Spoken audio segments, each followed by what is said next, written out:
لباس چھین لیا، زندگی نے لباس چھین لیا، موت نے کم سے کم کفن تو دیا۔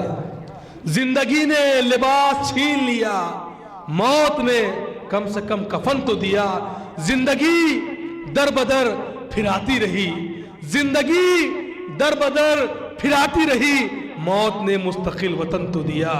زندگی در بدر پھراتی رہی، موت نے مستقل وطن تو دیا۔ آئیے حضرات، اسی مصر ساتھ میں بڑے ادب و احترام کے ساتھ گزارش کرتا ہوں حجت الاسلام عالی جناب مولانا فضل ممتاز صاحب قبلہ سے کہ وہ تشریف لائیں۔ ان کی سلامتی کے لیے ایک باواز بلند نعرہ صلوات۔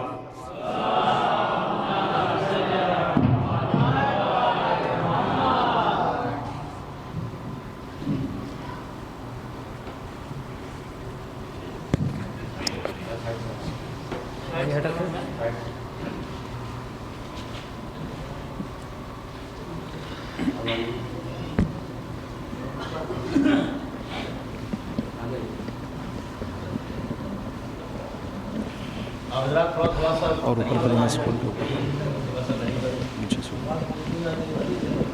محمد وآل محمد بآواز بلند صلوات۔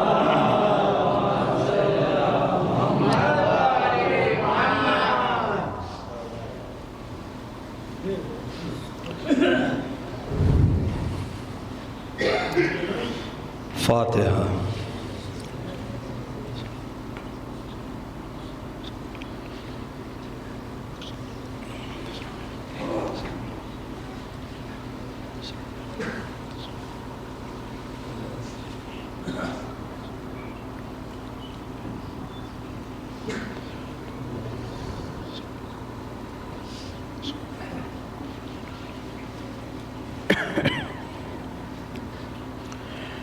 لا حول ولا قوة إلا بالله العلي العظيم توكلت على الحي الذي لا يموت والحمد لله الذي لم يتخذ صاحبة ولا ولدا ولم يكن له شريك في الملك ولم يكن له ولي من الذل وكبره تكبيرا۔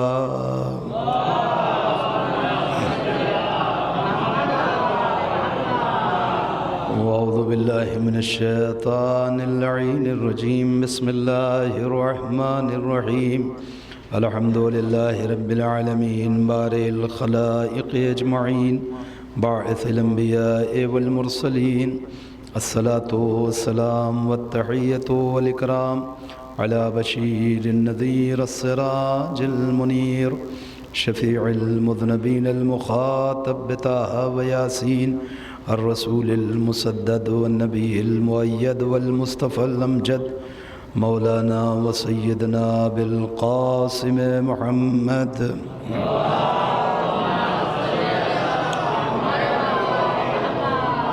وعلى آله الطيبين الطاهرين المعصومين المظلومين، ولعنة الله على أعدائهم أجمعين من الآن إلى قيام يوم الدين۔ أما بعد، فقد قال الله تبارك وتعالى وقوله الحق، بسم الله الرحمن الرحيم، قل يا أيها الذين هادوا إن زعمتم أنكم أولياء لله من دون الناس فتمنوا الموت إن كنتم صادقين۔ صلوات محمد۔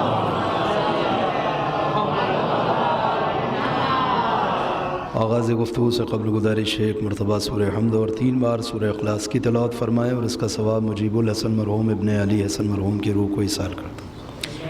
اللہم صلی علی محمد وآل محمد، اللہم صلی علی محمد وآل محمد، اللہم صلی علی محمد وآل محمد وعجل فرجهم۔ بسم اللہ الرحمن الرحیم، الحمد للہ رب العالمین، الرحمن الرحیم، مالک یوم الدین، إياك نعبد وإياك نستعين، اهدنا الصراط المستقيم صراط الذين أنعمت عليهم غير المغضوب عليهم ولا الضالين۔ بسم الله الرحمن الرحيم، قل هو الله أحد الله الصمد لم يلد ولم يولد ولم يكن له كفوا أحد۔ بسم الله الرحمن الرحيم، قل هو الله أحد الله الصمد لم يلد ولم يولد ولم يكن له كفوا أحد۔ بسم الله الرحمن الرحيم، قل هو الله أحد الله الصمد لم يلد ولم يولد ولم يكن له كفوا أحد۔ كذلك الله ربي اللهم صل على محمد وآل محمد اللهم صل على محمد وآل محمد اللهم صل على محمد وآل محمد وعجل فرجه شهر الله اسم الإسلام وسيدة مجيب الحسن بن علي حسن کے روح وشد بحق الزهر مل جل کے ایک صلوات پڑھیں محمد وآل محمد.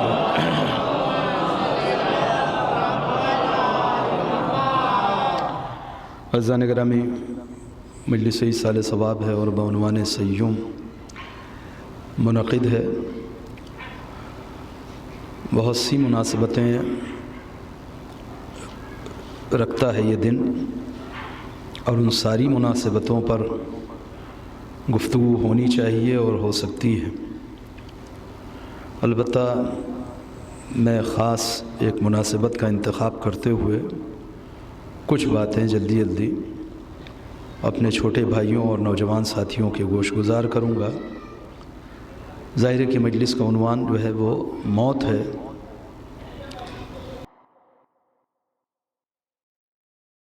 گفتگو قرار دیا کہ جو عام طور سے مومنین جمعے کے دن سنتے ہیں اور پڑھتے ہیں.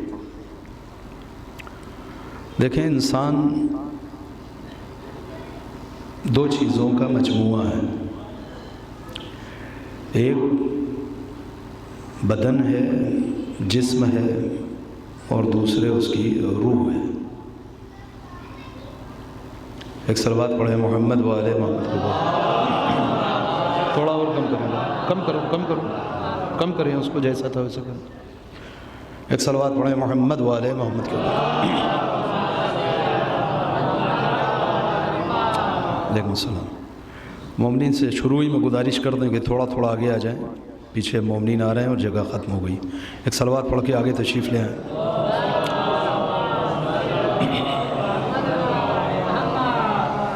ایک اور صلوات پڑھیں محمد وآل محمد کے.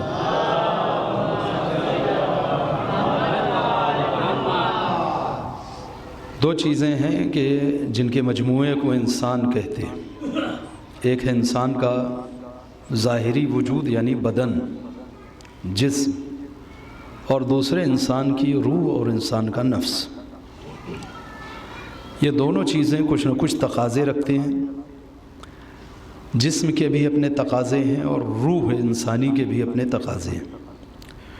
جسم پر بھی بہت سی کیفیتیں اور حالات طاری ہوتے ہیں، اور انسانی روح کے اوپر بھی بہت ساری کیفیتیں اور حالات طاری ہوتے ہیں. یہ الگ مسئلہ ہے کہ انسان جسم کی کیفیتوں اور جسم کے تقاضوں کی جانب جلدی متوجہ ہوتا ہے، اور روح کے تقاضے یا روح کی کیفیت سے جلدی آشنا نہیں ہو پاتا. یہ اپنی جگہ ایک الگ بحث ہے.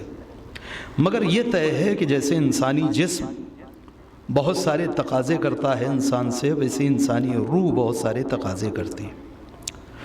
مثلا جسم بھوکا ہوتا ہے، بالکل ایسے ہی روح بھوکی ہوتی ہے. جسم پیاسا ہوتا ہے، بالکل ایسے ہی روح پیاسی ہوتی ہے. توجہ کیجیے گا. مثلا جسم بیمار ہوتا ہے، یہ ایک حالت ہے جسم کی. بالکل ایسے ہی انسان کی روح اور نفس بھی بیمار ہوتا ہے. جیسے جسم علاج کے بعد ٹھیک ہو سکتا ہے، ویسے ہی روح بھی علاج کے بعد ٹھیک ہو سکتی ہے. یہ دونوں کیفیتیں دونوں کے اوپر طاری ہوتی ہیں. یہ ایک الگ مسئلہ ہے کہ انسانی جسم کی بھوک کے جو اسباب ہیں، بھوک کے مٹانے کے اور بھوک کی تسکین کے جو سامان ہیں، وہ روح کو تسکین نہیں پہنچائیں گے. اس کی غذا الگ ہے، اس کی غذا الگ ہے. اس کی بیماری الگ ہے، اس کی بیماری الگ ہے. اس کی شفا الگ ہے، اس کی شفا الگ ہے. اس کی دوا الگ ہے، اس کی دوا الگ ہے. یہ ایک الگ مسئلہ ہے. لیکن ہے اتنا ضرور کہ جتنی بھی کیفیتیں انسانی جسم پہ طاری ہوتی ہیں، اتنی ہی کیفیتیں انسان کی روح پر بھی طاری ہوتی ہیں. توجہ کریے گا. جسم کی بیماری میں ایک اچھائی ہے، اور وہ اچھائی یہ ہے کہ انسان جلدی سے متوجہ ہو جاتا ہے، محسوس کر لیتا ہے کہ میرا بدن بیمار ہو رہا ہے. خرابی روح میں یہی ہے کہ اس کی بیماری جلدی محسوس نہیں ہوتی. روح بیمار ہوتی جاتی ہے، مگر آدمی کو احساس نہیں ہوتا کہ میری روح بیمار ہو گئی. دوسری اچھی بات بدن میں یہ ہے کہ اگر خود محسوس نہ کرے انسان بیماری ہے اور خود محسوس نہیں کر پا رہا تو دوسرا جیسے ہی توجہ دلائے گا فوراً متوجہ ہو جائے گا، اور جس نے توجہ دلائی ہے اسے اپنا مخلص سمجھے گا، اس کا شکریہ ادا کرے گا۔ توجہ کریے، مثلا کہیں بیٹھے ہیں، گفتگو ہو رہی ہے اور بات بات میں انہوں نے کہا پتہ نہیں کیا بات ہے، ادھر چند دنوں سے ہونٹ بہت سوکھتا رہتا ہے، مثلا بار بار پیشاب کی خواہش ہوتی ہے، ہاتھ پاؤں میں کچھ سنسناہٹ سی ہوتی ہے، سن سا رہتا ہے۔ دیکھیے بیماری ہے مگر یہ خود متوجہ نہیں ہے۔ وہی جو سامنے سن رہا ہے انسان، اس نے کہا بھائی صاحب کیا آپ نے شوگر چیک کرایا؟ انہوں نے کہا نہیں شوگر تو نہیں چیک کرایا۔ کہا میرا مشورہ یہ ہے کہ ایک مرتبہ آپ شوگر ٹیسٹ کرا لیں، کہیں خدا نہ کرے آپ کو کہیں شوگر تو نہیں ہو گیا۔ ایک صلوات پڑھ لیں محمد والے محمد کے اوپر۔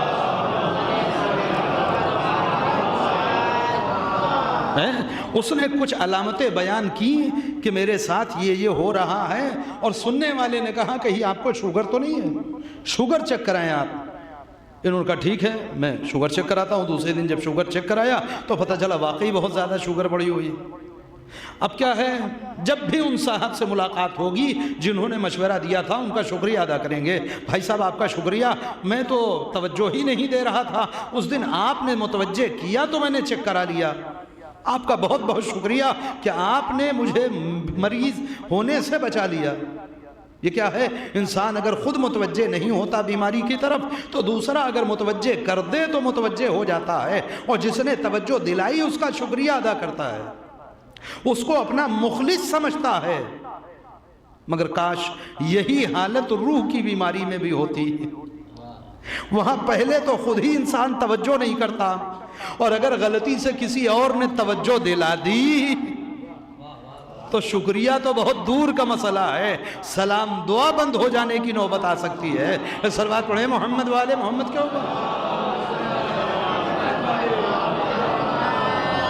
تو یہ ہوتا ہے، مگر یہ طے ہے کہ جیسے انسان کا بدن بیمار ہوتا ہے ویسے انسان کی روح مریض ہوتی ہے، ویسے انسان کی روح بیمار ہوتی ہے۔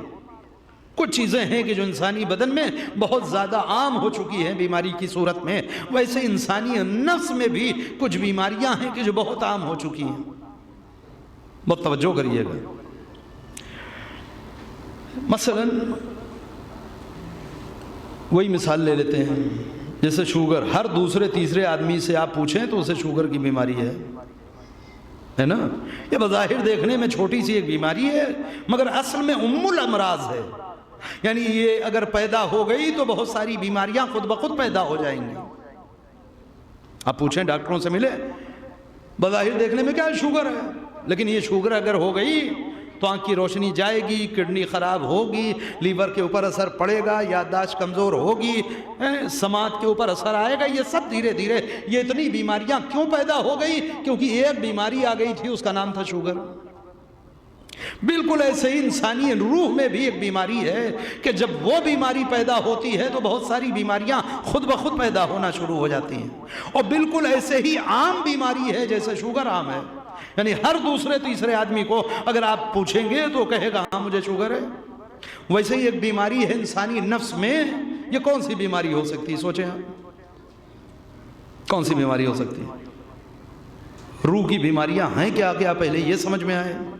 مثلا جھوٹ بولنا روح کی بیماری ہے، غیبت کرنا نفس کی بیماری ہے، چغل خوری کرنا نفس کی بیماری ہے، خیانت کرنا نفس کی بیماری ہے، حسد کرنا یہ نفس کی بیماری ہے، جلن کا پیدا ہونا یہ نفس کی بیماری ہے۔ یہ ساری نفسانی بیماریاں ہیں۔ یہ خطابت نہیں کر رہا ہوں آپ کے سامنے، علماء اخلاق نے جتنی بھی بیماریاں لکھی یہی ساری بیماریاں ہیں، پوری کتابیں تحریر کی گئی ہیں۔ اگر یہ سب کچھ پیدا ہو رہا ہے یعنی انسانی نفس مریض ہو رہا ہے، انسان کی روح بیمار ہو رہی ہے۔ بہت توجہ کریے گا۔ اب کیا ہو، ان میں سے کون سی ایسی بیماری ہے کہ جو اتنی خطرناک ہے؟ ایک صلوات پڑھیں محمد والے محمد کے اوپر۔ کون سی ایسی بیماری ہے؟ اس بیماری کا نام ہے غفلت۔ شاید بچوں نے اس سے پہلے یہ بیماری سنی بھی نہ ہو۔ یہ بھی کوئی بیماری ہے؟ جی یہ بہت خطرناک بیماری ہے. اتنی خطرناک بیماری ہے کہ خدا نہ کرے اگر یہ غفلت کی بیماری کسی انسان کو لگ گئی اور موت سے پہلے ہوش میں نہیں آ گیا، یعنی بیماری سے اپنے نفس کو نہیں بچا لیا اس نے علاج کر کے، تو تنہا یہی ایک بیماری اسے جہنم پہنچانے کے لیے کافی ہے. مذاق نہیں ہے. بہت ساری بیماریاں بیان کی ہیں قرآن نے، مگر اس کے ساتھ جہنم کا یقینی وعدہ نہیں ہے. مگر کچھ بیماریاں ایسی ہیں کہ جن کے ساتھ سیدھے سیدھے جہنم کا اعلان ہے. انہی میں سے ایک بیماری یہ ہے. مثلا آپ پوچھ سکتے ہیں کہاں ہے یہ؟ قرآن مجید میں بہت مشہور آیت ہے جس پہ آپ اکثر مجلسیں سنا کرتے ہیں. بسم اللہ الرحمن الرحیم. لقد ذرانا لجہنم کثیرا من الجن والانس لهم قلوب لا يفقهون بها ولهم آذان لا يسمعون بها ولهم اعین لا يبصرون بها اولئک کالانعام بل هم اضل. ایک صلوات پڑھیں محمد والے.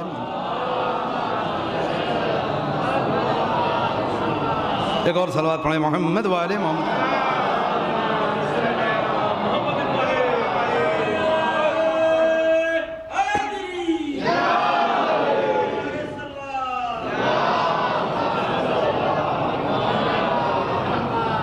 بہت توجہ کریے گا. کیا کہہ رہا قرآن؟ لقد ذرانا لجہنم کثیرا من الجن والانس لهم قلوب لا يفقهون بها ولهم آذان لا يسمعون بها ولهم اعین لا يبصرون بها اولئک کالانعام بل هم اضل. ہم اکثریت کو، انسان اور جہنم کی اکثریت کو جہنم میں جھونک دیں گے. اکثریت یعنی 51% سے زیادہ، میجورٹی، آدھے سے زیادہ. کسے؟ انسانوں کو بھی اور جناتوں کو بھی جہنم میں جھونک دیں گے. پروردگار کیوں؟ کہ اس لیے کہ لہم قلوب لا یفقہون بہا، ہم نے انہیں سوچنے سمجھنے والا دل دیا ہے مگر یہ غور و فکر نہیں کرتے. وَلَهُمْ آذَانٌ لَا يَسْمَعُونَ بِهَا، ہم نے سننے والا کان دیا ہے مگر یہ سنتے نہیں. وَلَهُمْ اعین لَا يُبْصِرُونَ بِهَا، ہم نے انہیں دیکھنے والی آنکھیں دی ہیں مگر یہ دیکھتے نہیں. اولئک کالانعام، یہ جانور ہو چکے ہیں. بل ہم اضل، بلکہ جانور سے زیادہ بدتر ہیں. یہ سب کیوں ہو رہا ہے؟ اولئک هم الغافلون، کیونکہ یہ سب کے سب غفلت کی بیماری کے مریض ہیں. اصل جرم کیوں ہے؟ کیا ہے انسان کا؟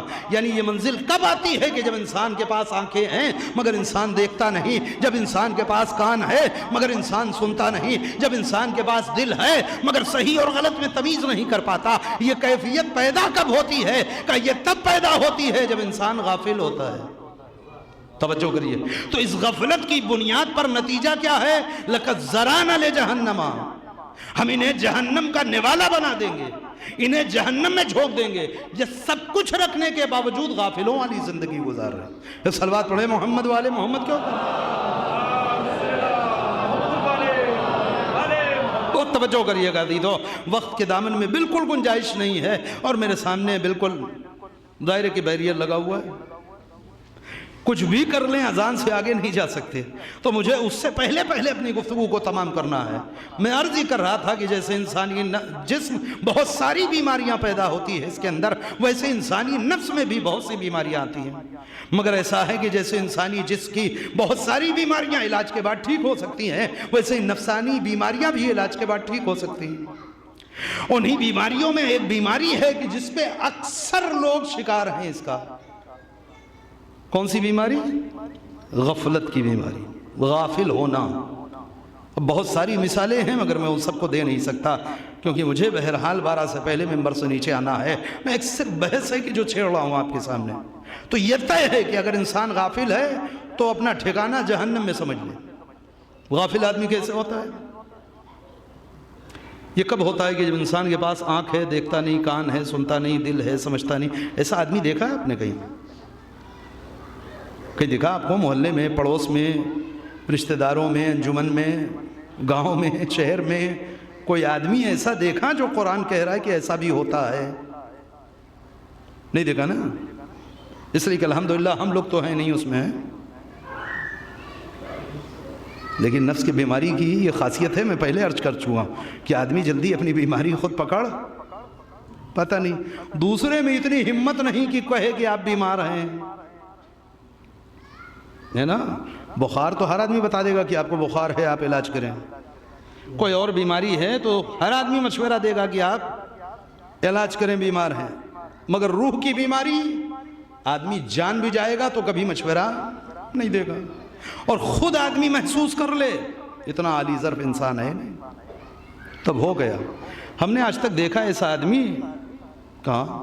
اس کی بہترین مثال ہے کہ ہماری زبان پہ بہت کچھ ہم جاری کرتے ہیں مگر خود متوجہ نہیں ہوتے کہ ہماری زبان پہ آ کیا رہا ہے. یہ کون لوگ ہیں؟ یہ سب کے سب غافل ہیں، چاہے ہم ہوں آپ ہوں، کوئی فرق نہیں پڑتا، اور بغیر تکلف عرض کر رہے ہیں. صبح سے لے کر کے شام تک نہ جانے کتنی باتیں ہماری زبان پہ آتی ہیں مگر ہمیں کچھ پتہ نہیں چلتا کہ ہم کہہ کیا رہے ہیں. بہت پرانی اپنی ایک مثال جو یہاں پہ مناسب ہے کہ میں آپ کو دے دوں. وہ ایک صاحب کسان تھے تو وہ بھٹے کی کھیتی کرتے تھے. بھٹا جب تیار ہو جائے تو ان کے علاقے میں پورا جھنڈ چلتا تھا طوطوں کا، وہی مٹھو طوطے. تو جب بالکل بھٹا تیار ہو جائے تو یہ سارے طوطے کھیت کے اوپر آتے تھے اور ہر بھٹے کی پیڑ کے اوپر، بالی کے اوپر ایک طوطا بیٹھ جائے، اس کو کھانا شروع کر دے. وہ صاحب پیڑ پورا کھڑا ہے اور بالی میں سے دانے سارے اور بیچارہ صاحب اتنی محنت کرنے کے بعد یہاں تک پہنچا اور اس کے بعد دانا سارا طوطے کھا گئے. کیا کریں؟ بہت سارے لوگوں نے مشورہ دیا. کسی نے کہا وہ صاحب زہر ڈال دو، کسی نے کہا کہ گولی مار دی جائے، کسی نے کہا کرنٹ لگا دو وغیرہ وغیرہ، ختم ہو جائے. اس نے کہا نہیں یہ کوئی علاج نہیں ہے. پھر کیا کرو گے؟ کہا طوطے سمجھدار ہوتے ہیں نا، ان کو پڑھایا جا سکتا ہے. اس نے جال بچھایا اور سارے طوطوں کو پکڑ لیا. طوطے گرفت میں آ گئے. انہیں لے آیا اپنے گھر، ان کا کھانا پانی انتظام سب کچھ کیا رکھا اور انہیں صبح و شام ایک سبق پڑھاتا تھا کہ ہم بہت شریف طوطے ہیں، ہم آئندہ کبھی بھٹے کے کھیت پہ نہیں بیٹھیں گے. ہم بہت شریف طوطے ہیں، ہم آئندہ کبھی بھٹے کے کھیت پہ نہیں بیٹھیں گے. صبح دوپہر شام بس یہ ٹریننگ شروع ہو گئی. کچھ دن جاتے جاتے وہ طوطے بولنے لگے، ہم بہت شریف طوطے ہیں، ہم آئندہ کبھی بھٹے کے کھیت پہ نہیں بیٹھیں گے. 1 مہینہ 2 مہینہ 3 مہینہ 4 مہینہ سال بھر ٹریننگ. اتنے فارورڈ ہو گئے کہ اب کہنا نہیں پڑتا تھا. کوئی گزر جائے تو خود اپنا انٹروڈکشن کراتے تھے، ہم بہت شریف طوطے ہیں، ہم آئندہ کبھی بھٹے کے کھیت پہ نہیں بیٹھیں گے. ادھر ان کی ٹریننگ مکمل ہوئی، ادھر اس کا کھیت پھر سے تیار ہو گیا. اس نے سوچا اب ان کی سمجھ میں آ گئی یہ بات، اب انہیں چھوڑا جا سکتا ہے. ایک دن اس نے کھول دیا سارے طوطوں. جانتے ہیں اس کے بعد پھر کیا ہوا ہوگا؟ سب اس کے گھر سے اڑے، اسی کے کھیت پہ آئے اور بھٹے کے کھیت پہ بیٹھے. بھٹا کھاتے جاتے تھے، کہتے جاتے تھے ہم بہت شریف طوطے ہیں، ہم آئندہ کبھی بھٹے کے کھیت پہ نہیں بیٹھیں گے. بھٹا کھا رہے ہیں اور کیا کہہ رہے ہیں؟ ہم بہت شریف طوطے ہیں، ہم آئندہ کبھی بھٹے کے کھیت پہ نہیں بیٹھیں گے. عزیز و بظاہر یہ کہانی ہے حقیقت میں، مگر اس میں خرابی کہاں آئی؟ گڑبڑی کہاں ہو گئی؟ کہا گڑبڑی یہاں ہو گئی کہ یہ طوطے بیچارے نہ شرافت کا مطلب سمجھ پائے، نہ بھٹا پہچان پائے. انہیں تو ایک چیز رٹا دی گئی، انہوں نے رٹ لیا، انہیں سمجھ میں ہی نہیں آیا کہ ہماری زبان پہ آ کیا رہا ہے اور ہم کر کیا رہے ہیں. کہیں ہماری زندگی میں اس کی کوئی مثال تو نہیں ہے. آپ تو بہت بہتر ہیں، میں اپنے آپ کو رکھتا ہوں. کہیں خدا نہ خواستہ ہماری بھی یہی کیفیت ہو کہ دن بھر میں 10 مرتبہ بارگاہ خدا میں حاضر ہوتے ہوں اور کہتے ہوں اہدنا الصراط المستقیم صراط الذین انعمت علیہم غیر المغضوب علیہم ولا الضالین. پروردگار ہم بہت شریف بندے ہیں، ہم ہمیشہ تیرے سیدھے راستے پہ چلنا چاہتے ہیں، ہم گمراہوں کے راستے پہ نہیں جانا چاہتے. زبان سے تو مسلح پہ کچھ کہہ رہے ہوں، مسلح سے ہٹنے کے بعد وہی راستہ ہے ہمارا کہ جو گمراہوں والا ہے، جو مغضوبین والا ہے. وہی راستہ ہے کہ جس پہ اللہ کا غضب نازل ہوتا ہے. سلوات پڑھیں محمد والے محمد کے اوپر.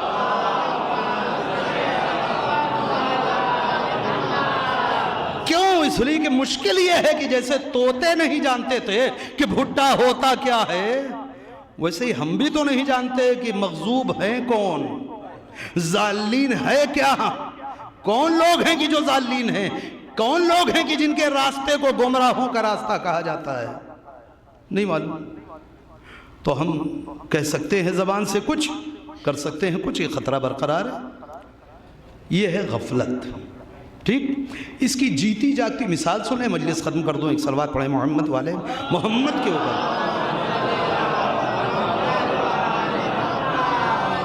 اس کی بہترین مثال ہی یہ دن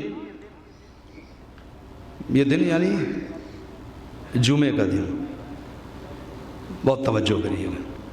جمعے کا دن اللہ نے رکھا ہی اس لیے ہے کہ اس دن اگر ایک ہفتے کی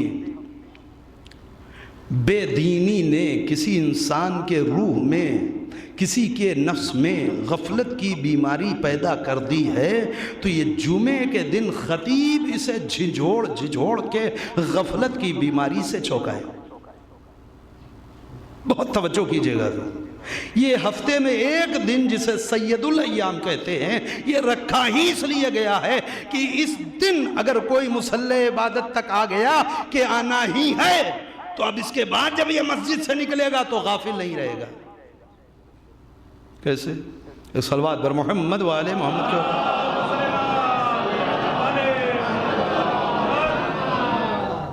اگر میں صحیح دیکھ پا رہا ہوں تو قبلہ یوسف صاحب ہیں، تشریف لے آئے آگے، آئے ایک صلوات پڑھے محمد والے محمد کے اوپر۔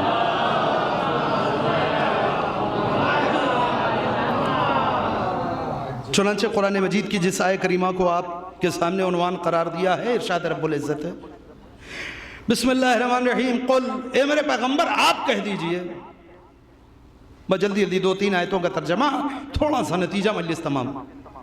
قل یا ایھا الذین ھادوا، آپ کہیے، آپ میرے پیغمبر آپ کہہ دیجئے، کس سے کہہ دیں، کیا کہہ دیں؟ یہودیوں سے کہہ دیجئے، یہ جو یہودی قوم ہے اس سے ایک بات کہہ دیجئے آپ، کون سی بات؟ قل یا ایھا الذین ھادوا ان زعمتم انکم اولیاء للہ، اگر تمہارا گمان یہ ہے کہ اس روئے زمین کے اوپر اللہ سے سب سے زیادہ قریب تم لوگ ہو، اللہ کے محبوب بندے تم ہو، یہ ایک ترجمہ اور ہے اس کا۔ اگر تمہارا گمان یہ ہے کہ اس روئے زمین کے اوپر حکومت کا حق تمہارا ہے، جو علماء موجود ہیں، ورنہ اتنے ترجمے میں نہ کرتا، لیکن اترنے کے بعد کوئی ایک ترجمہ کریں گے تو یہ پکڑے جا سکتے ہیں کہ آپ نے کیسے اس ترجمے کو کر دیا۔ یہ لفظ اولیاء میں جو ولی ہے، اسی سے یہ سارے معنی نکلتے ہیں، اسی سے یہ سارے معنی نکلتے ہیں، کیونکہ اس کا مصدر ہے ولایت، اصل مصدر ہے ولایت، ولایت ہی سے ولی ہے، ولایت ہی سے مولا ہے، جتنے لفظ بنیں گی یہ سب کا مصدر ہے ولایت۔ تو ولایت کے معنی دوست بھی ہیں، ولایت کے معنی محبوب بھی ہے، ولایت کے معنی مولا بھی ہے، ولایت کے معنی حاکم بھی ہے، ٹھیک ہے نا بھائی؟ غدیر مناتے ہیں کس معنی کے تحت مناتے ہیں؟ کچھ لوگ کہتے ہیں ہاں پیغمبر نے کہا من کنت مولا فہذ علی مولا، جس کا میں مولا ہوں اس کے علی مولا ہیں، تو ہم مانتے ہیں علی مولا ہیں، تو کا مولا کے معنی ہے دوست، علی دوست ہیں، مولا کے معنی ہے محبوب، علی ہمارے پیارے ہیں، کہاں کوئی گڑبڑی ہے؟ مگر ہم دوست اور محبوب کے معنی میں نہیں ہیں لیتے مولا کو، ہم کہتے ہیں نہیں، مولا کے معنی ہے حاکم، علی کیا ہیں؟ حاکم ہیں۔ کہاں سے یہ معنی ہوگا؟ ولایت سے، ولایت یعنی حکومت، بہت توجہ کریے گا۔ اولیاء اللہ یعنی وہ افراد کی جنہیں اللہ نے حکومت کے لیے خلق کیا ہے، ایک معنی یہ ہے اس کا۔ اولیاء اللہ یعنی وہ بندے کی جو اللہ کے محبوب ہیں، وہ بندے کی جو اللہ کی نگاہ میں بہت عزیز ہیں، یہ سارے معنی ہیں۔ تو اے میرے پیغمبر آپ ان یہودیوں سے کہہ دیجئے، یہودیوں سے کہ اگر تمہارا گمان یہ ہے کہ اس روئے زمین پر اللہ کے بہترین بندے تم لوگ ہو، اللہ کے محبوب بندے تم لوگ ہو، اور اگر تمہارا گمان یہ ہے کہ اس روئے زمین پہ تم لوگ حکومت کے لیے پیدا ہوئے، باقی ساری دنیا تمہاری خدمت کے لیے پیدا ہوئی ہے، تو ایک کام کرو، وہ کیا؟ فَتَمَنَّوُا الْمَوْتَ إِن كُنتُمْ صَادِقِينَ، اگر اپنے اس دعوے میں سچے ہو تو موت کی تمنا کرو۔ بہت توجہ کریے گا، اگر یہ دعویٰ ہے تمہارا اور یہ گمان ہے تو اسے صحیح ثابت کرنے کا ایک راستہ ہے، اور وہ راستہ یہ ہے کہ موت کی تمنا کرو۔ میرے عزیزوں، میرے بچوں، چھوٹے بھائیوں، یہاں پہ رک کر کے ایک بات عرض کر دیں، اس دنیا میں ایک ایسی قوم ہے جسے یہودی کہا جاتا ہے، یہ قرآن اس کی تصدیق کر رہا ہے کہ ان کی فکر یہ ہے، ان کی سوچ یہ ہے کہ اس روئے زمین میں سب سے بہترین قوم ہم ہیں۔ اللہ نے صرف یہودیوں کو اس پوری زمین کے اوپر حکومت کے لیے پیدا کیا، باقی ساری دنیا کو یہودیوں کی خدمت کے لیے پیدا کیا۔ بہت توجہ کریے گا، ہم سب سے بہترین نسل ہیں اس روئے زمین پر، ہم سے اونچی دوسری کوئی نسل اس زمین پہ ہے ہی نہیں۔ یہی وجہ ہے کہ دنیا میں سب سے کم تعداد یہودیوں کی ہے آبادی کے اعتبار سے۔ کیوں؟ اس لیے کہ ہر مذہب میں اس مذہب میں داخل کرنے کے لیے بہت سارے راستے بنائے گئے ہیں، دروازے بنائے گئے ہیں۔ ہر مذہب کی اپنی ایک باؤنڈری ہوتی ہے نا، ہر مذہب کی اپنی ایک چہار دیواری ہوتی ہے، جو چہار دیواری کے اندر ہے وہ اس مذہب کا ہے، جو اس باؤنڈری کے باہر ہے وہ مذہب کے باہر کا آدمی، مگر ہر باؤنڈری میں کوئی نہ کوئی گیٹ ہوتا ہے کہ جس سے کوئی بھی باہر کا آدمی اندر آ سکتا ہے۔ پتہ نہیں بات پہنچ رہی ہے، سب تو نہیں ہو رہی۔ ہر مذہب میں اپنی ایک باؤنڈری ہے، چہار دیواری ہے، مگر چہار دیواری میں ایک گیٹ ہوتا ہے، اس گیٹ سے جو آنا چاہے آ سکتا ہے۔ مثلا اسلام کی ایک چہار دیواری ہے، جو لوگ اس چہار دیواری کے اندر ہیں وہ مسلمان، جو اس باؤنڈری کے باہر ہیں مسلمان نہیں ہیں، مگر اس کا ایک دروازہ ہے، اور دروازہ کیا ہے؟ لا الہ الا اللہ محمد رسول اللہ۔ جو چاہے اس دروازے سے باؤنڈری کے اندر آ جائے، ہے نا، اور جو چاہے اسی دروازے سے خارج ہو جائے۔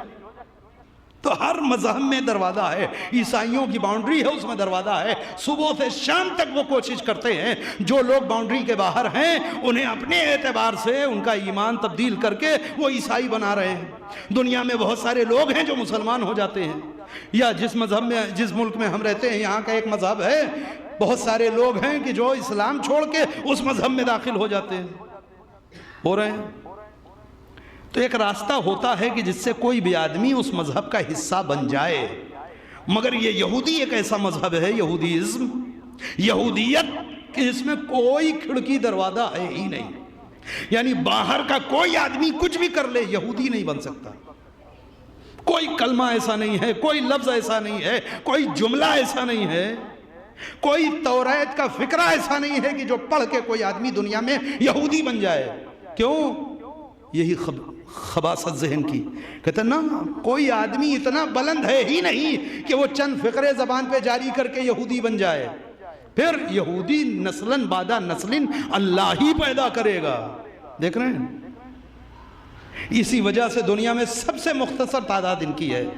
فکر کیا ہے کہ سب سے بہتر ہم ہیں، سب سے اللہ کے پسندیدہ ہم ہیں، اللہ کے مقرب ہم ہیں، ہم زمین پہ حکومت کے لیے پیدا ہوئے، باقی ساری دنیا ہماری خدمت کے لیے پیدا ہوئی ہے۔ اور آپ دیکھ لیں دنیا میں جو ان کے جینے کا انداز ہے، قرآن مجید میں اگر کسی قوم کا سب سے زیادہ ذکر آیا ہے تو یہودی قوم۔ توجہ کریے، اس قرآن مجید میں سب سے زیادہ تذکرہ اگر کسی قوم کا آیا ہے تو یہودی قوم۔ کیوں؟ اس لیے کہ قرآن مجید کا ایک موضوع ہے دشمن شناسی، دشمن سے آگاہی، دشمن کو پہچاننا، دشمن کی معرفت حاصل کرنا۔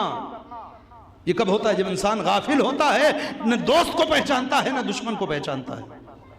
لہذا اس سورہ جمعہ کی اس آیت میں اللہ پیغمبر سے کہہ رہا ہے، قل، آپ کہہ دیجئے یہودیوں سے کہ اگر تمہارا گمان یہ ہے کہ اس زمین پہ سب سے بہترین نسل ہم ہیں، اگر تمہارا گمان یہ ہے کہ ہم اللہ کے محبوب ہیں، اگر تمہارا گمان یہ ہے کہ زمین پہ تم حکومت کے لیے پیدا ہوئے، باقی سب تمہاری خدمت کے لیے پیدا ہوئے، تو ایک کام کرو، فتمنوا الموت ان کنتم صادقین، اگر سچے ہو تو موت کی تمنا کرو۔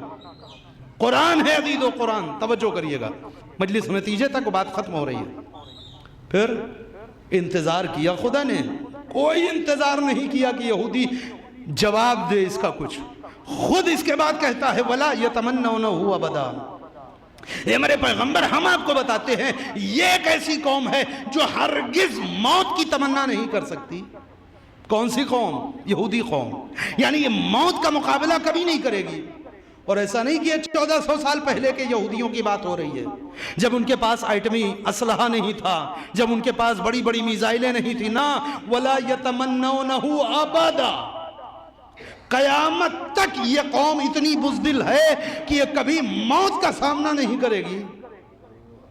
قیامت تک قرآن کہہ رہا ہے کبھی بھی نہیں کر سکتی، موت کا سامنا نہیں کرے گی۔